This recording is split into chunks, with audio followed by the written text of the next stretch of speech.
So it would seem the Jurassic World Rebirth trailer has finally dropped. Hooray. Unfortunate timing as I was working on another Jurassic-themed video, you may guess what that is, but the new trailer has to come first. It's all about me!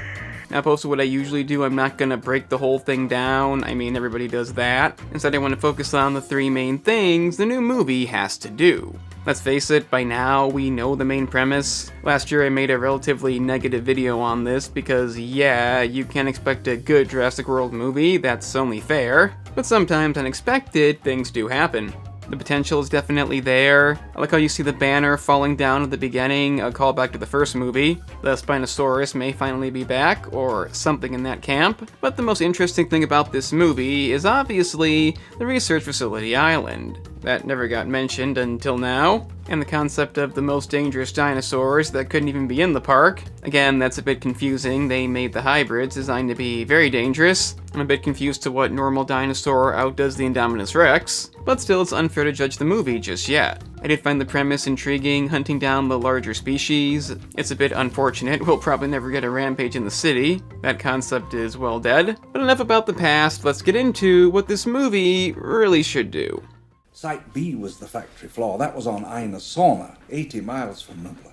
Above all, mainly the most important thing, these aren't in order, they have to avoid the overly complex or just plain stupid premise. Why the last movie gave us the locust plot, I don't know. I don't think anybody watching cared about that. An idea that has nothing to do with dinosaurs feels like an afterthought toward the end. Some reason that's the main thing. And if we look back at Fallen Kingdom, the bidding still didn't make sense. As in, why would you use a dinosaur as a weapon? What's the benefit in that? I know some just wanted them as pets, but still, the idea of using a hybrid as a weapon, I don't know why you do that. Not to mention, the movie was just stupid, period. One brain-dead scene after another that made no sense. Still the worst movie. Some hate Dominion more, some hate fucking Part 3 more. But both Fallen Kingdom and Dominion make you question what anybody was thinking. Obviously, we have David Koepp back on board, so that's one good thing. Hopefully he can save this. But they have to focus more on the simplistic elements and not spend half the movie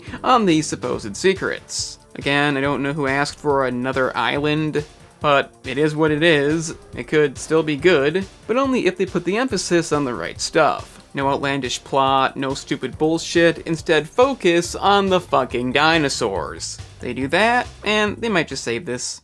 So, try to show a little respect.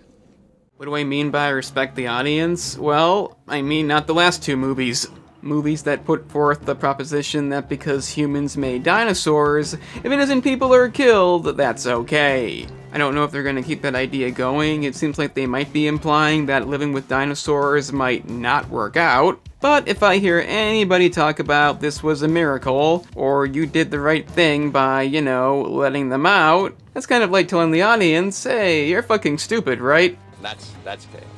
Let's not forget, dinosaurs exist because one man wanted it. They still exist because of human greed. Yeah, people paid to see them. But the idea that it's just the way it is and we have to accept it is, well, not acceptable. Of course, it'd be kind of hard to backtrack on this now, but this whole idiotic concept has to be put to rest. If you really want to respect the audience, well, it's in the intro. Having the banner fall down, bringing the Spinosaurus back, maybe, is the kind of thing I want to see. Clever callbacks, subtle references. Some people seem to dislike that, but if you don't take it too far, I think it's the right move. Sure, having the whole cast in the last movie was nice, but it doesn't make the movie good. It's just having the whole cast in the movie. It's nostalgia bait. And when it comes to respecting the audience, don't fucking act like that was the idea. Fallen Kingdom sucked, and they had to give people a reason to think Dominion might not. Unfortunately, nostalgia does not mean quality. It has to be done sparingly, stuff that you could possibly miss. That's what respecting the audience is, and maybe, just maybe, they finally got the memo. 5 deaths, he says. And the last thing, and maybe the least talked about thing Rebirth must do, is have characters die who we care about. This is something that really only happened one time in the franchise's history, that being Eddie in the Lost World. Oddly enough, the best death, and most disturbing. But for the most part, original movie included, shocking deaths aren't a thing. Now keep in mind, there's not that many spare characters to kill off in the new movies. Fallen Kingdom had your leads and comic reliefs. Dominion had almost no new characters. But I don't know, maybe let Dr. Wu die? Did he really have to turn good and get off scot-free? Somehow?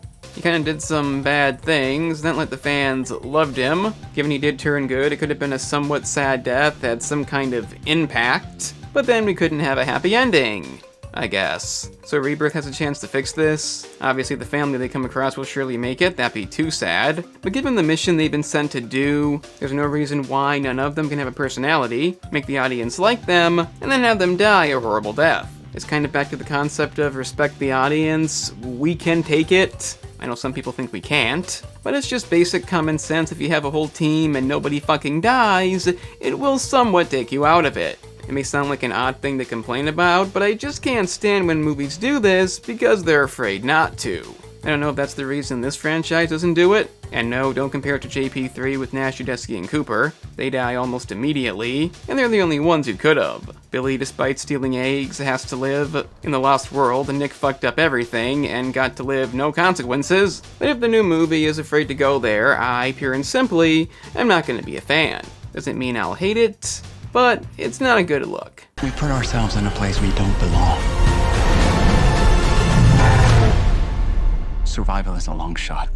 So there is 3 things Jurassic World Rebirth definitely has to do and or avoid. Let me know what you think. I'm still not betting on this movie. If you enjoyed, like the video, subscribe down below, and check out the gaming channel for the same content but with games. Link in the description. I'm the Analyst, and remember kids, locusts have absolutely nothing to do with any of this. What the hell?